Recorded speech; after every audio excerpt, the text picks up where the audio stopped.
It's a big, hard world out there, but you're ready for it.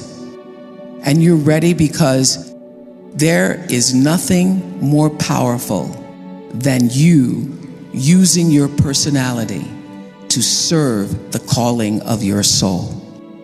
Every one of us has been called to the planet to use, and in this moment, in this political moment where everybody is just hysterical, in this moment, the call is for whatever side you choose to be on, to use more of you to bring forth the light.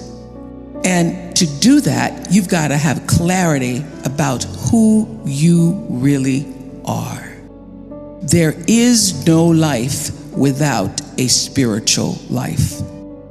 There is no life without understanding what Pierre de Chardin, the philosopher and mystic, said. We are spiritual beings having a human experience. So your real job as you go out to try to find one and have all of this anxiety and fear, and your real job is to know the truth and to create a spiritual practice that allows you to stay in it. To be clear, I'm not talking about your religion. I'm talking about whatever it is that nurtures the essence of you in such a way that you can do what you came here to do. And one of the reasons why I was able to be so successful all those years on the Oprah show is because I understood there was really no difference between me and the audience. I was a surrogate for the audience because I know that the audience and you and you and you want the same thing I do. We all want to be able to live out the truest expression, the fullest, purest expression of ourselves as human beings. That's what you want. And in order to do that, you've got to practice, you've got to develop that spiritual muscle that allows you to check in with yourself and not have to ask everybody else about a decision, but to have the clarity of your own knowing, the comfort of your own knowing. And to do that, you've got to live in the space of gratitude. That is my number one spiritual practice. I practice being grateful. And a lot of people say, oh, Oprah, that's easy for you because you got everything. I got everything because I practiced being grateful. I ran across this beautiful quote the other day. I can't even remember who it was from, that said, do not waste your time desiring what other people have.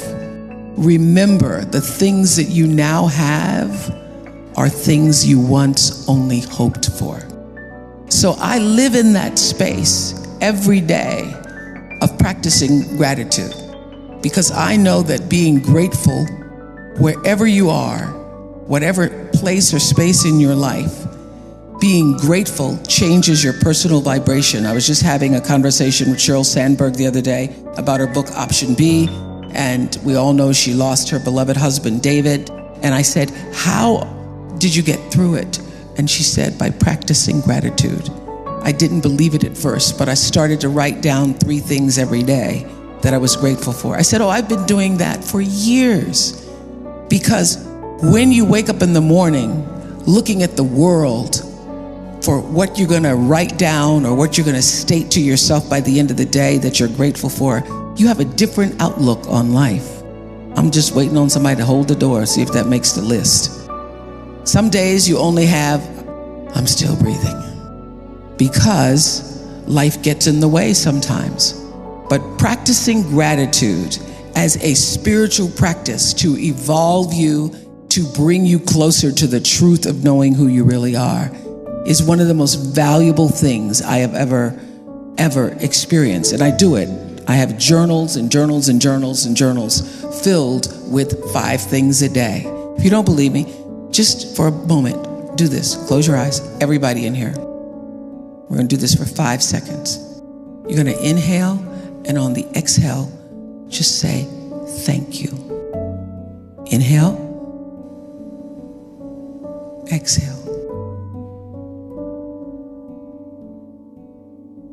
Do it one more time. Let whatever you're most grateful for in your heart in this moment just rise to the surface. Deep breath. Thank you. Open your eyes. Don't you feel better? You feel better. Researchers have shown that if you can just for 17 seconds a day, bring yourself into the space of presence and gratitude, you literally change your vibration. If you can't give yourself 17 seconds, then you don't deserve a good life. You can't give yourself 17 seconds to breathe and say thank you, then just let whatever happens to you. Finally, I leave you with these words. I'm so happy to see my friend Chip Babcock, who is my attorney here. His wife Nancy is a trustee here. And Chip and I go way back to 1998, where I was on trial for saying something bad about a burger. It's under Oprah said something bad about a burger.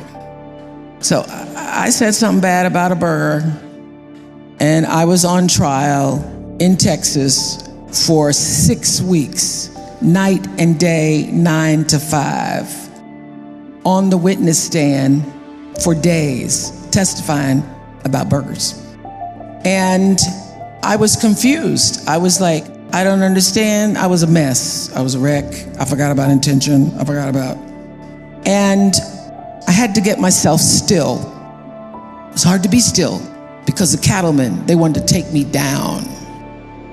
Okay, so I'm on the witness stand being tried for saying something bad about a burger. And the prosecutor is saying, you, young lady, conspired to bring down the entire beef industry. Did you not? And you strategized with your team, and you came up with the idea that you were going to do everything you could to take out the cattle industry. Did you not?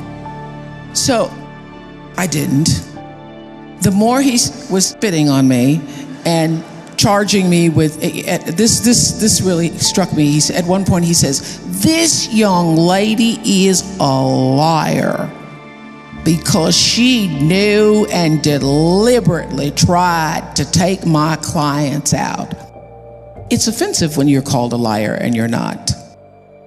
And the more he spit and the more he railed and ranted, something happened to me in the midst of this crisis. I started to get still, which is my prayer for you. I started to get still. The crazier he got, the calmer I became. And finally, when he called me a liar, I knew in that moment, well now, that is not my truth. You can say a lot of things, but I am not a liar, and I did not conspire to take down the entire beef industry. And the more still I became, the happier I got. I'm in the midst of this trial. Chip can tell you, I came off the witness stand and I went, that was great. He said, why? I said, because I got to see and figure out who I really was in the face of being called a liar, being called a conspirator, being told who I was not.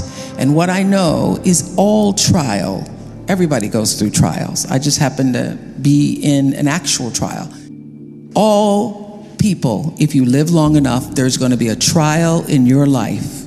It may be disease, it may be jobs, it may be any number of crises that stand outside yourself to try to tell you who you are. Are you not? And it is your job to know the truth and let that truth set you free.